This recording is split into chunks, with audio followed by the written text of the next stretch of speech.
Hey guys, after so long, I'm back again and I miss you all. Now welcome to a What I Eat in a Day mini vlog. Recent గా మాకు ఒక winter Storm weather day వచ్చింది. బాగా చలిగా ఉంది. So I started my day off with warm water and then followed by ఒక handful of nuts నానబెట్టుకొని తినేసాను.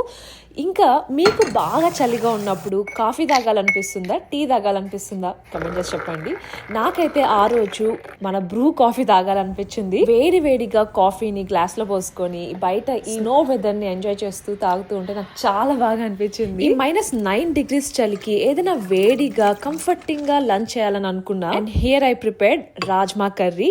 స్పైసీగా వేడిగా బౌల్ లోకి సర్వ్ చేసుకుని దానిపైన కొన్ని క్రంచీ బుడ్డకరాలు వేసేసుకొని బౌల్ ఎదురుగా పెట్టుకున్నాక ఇంకా ఆత్రం ఆగుతుందా, నోరు కాలుతున్నా కూడా తింటూనే ఉన్నాను. ఈవినింగ్ మంచిగా యోగా చేసుకున్నాక నైట్ డిన్నర్ కి అయితే ఇలా చపాతి ఇంకా ఆఫ్టర్నూన్ చేసుకున్న rajma curry with some carrots పెట్టేసుకొని తినేసాను. That is it guys. ఈ వీడియోగా నచ్చినట్లయితే డోంట్ ఫర్గెట్ టు సబ్స్క్రైబ్.